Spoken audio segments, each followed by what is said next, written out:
in that world. Yeah, he's in the world. You could he's he's in the scene with all the other men. He's not intimidated by it at all. He's ruffling some feathers while he's there, so it lets you know that there's been some. I think he and Vince had some previous issues, things of that nature. So, I think that it kind of like humanizes Butch.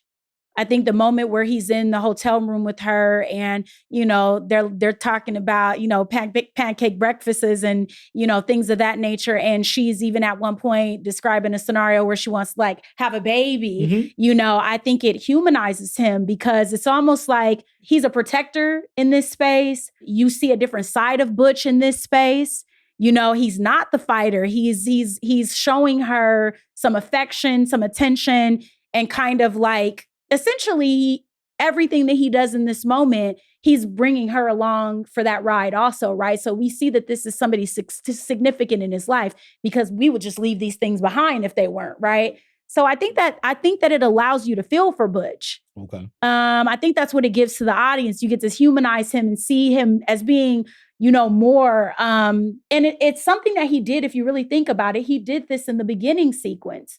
When he was in the restaurant and you could see the dialogue between Honey Bunny and her husband, you could see sort of this banter between them before, like kind of that the wild stuff was revealed, right? I think he does the same thing in the moment. He spends a lot of time with them in the beginning of the restaurant before they get to that space. And he spends additional time with Butch's character when he was with his significant other. So I think that's why that exists in the film. It gives us a window into another side of Butch that we don't otherwise see in the film. So more or less like just humanize him and make him, okay, that makes sense. Because when I was watching, I'm like, damn, that's a lot of screen time for these two. You know what I'm saying? You care about what happens to Butch in this movie, though. Yeah, we're invested in Butch in this movie. And I think one of the ways that filmmakers make that possible is by giving you something to hold on to where there's a vested interest where you want to see them get out. Because if we don't care about the character doesn't mean anything to us. We're not invested in them. It's just another movie, right? That's true. I think that's what it is. I think it serves that purpose. At least for me, that was my perspective looking at it. No. Yeah. That actually makes sense. Yeah. To humanize them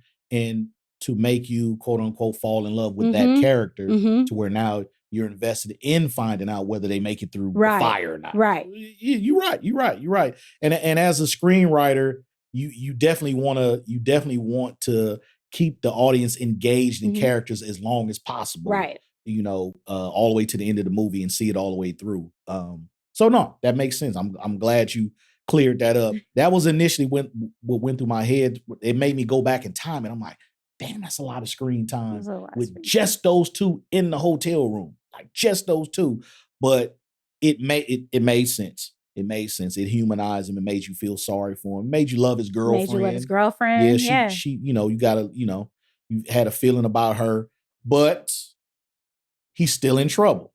Now, Butch, I don't even know if I'd have went back I would have called the hotel and say, look, we got to meet somewhere else. I would be too scared to go back to the motel. I would probably have called my girlfriend there and said, meet me somewhere else because Marcellus wasn't playing. Like, I would just be too scared that he knows he has too many connections in the streets and, he would find out where I live. But he pays the taxi driver, which is a lady. He pays her for the ride. And he also pays her extra to keep it quiet. Like anybody asks about a guy like me, you don't know nothing about it. And then she just drives. She takes his money and drives off. He gets on the phone and going back to his bets, he gets on the phone and he talks, I guess, his bookie. He asks his bookie, did you place the bets? Right. And it sounds like it's about 7 or 8 bets. And the bookie was like, all of them should come through. Shouldn't be no issue. So it's almost like he's wrapping up everything before he leaves because he definitely is planning to leave. He's definitely planning to leave town. Yeah, but he needs that cash first. So he already got a little bit of cash from Marcellus, but then that extra cash is coming from what he did in the fight. And then his plan is just to skirt with his lady and start a family and move on with their life. But what happens is, and this is big, the next morning he's looking for the watch. The watch isn't there. He goes ballistic on his girlfriend. Something that you wouldn't have thought after they didn't made love. They showed his lovey-dovey and stuff. And he just went all, he called her idiot or something like retarded. He called her retarded and stuff like that. He started throwing stuff and had her in the corner balled up. Like, I don't think she's ever saw that side of Butch. Do you think? I don't think she saw that side. She never saw that side of him. She knew he was a boxer. And he had some violence in him, but not towards her. Right. And this was the first time he lost. He totally lost it. And once again, it's because of how important that watch was. Right. It just wasn't a regular watch. And I don't even think she understood how important it was until he blew up like that. You know what I'm saying? Because he even said, I don't care what you would have done with everything else in this room. That watch, I told you what to do.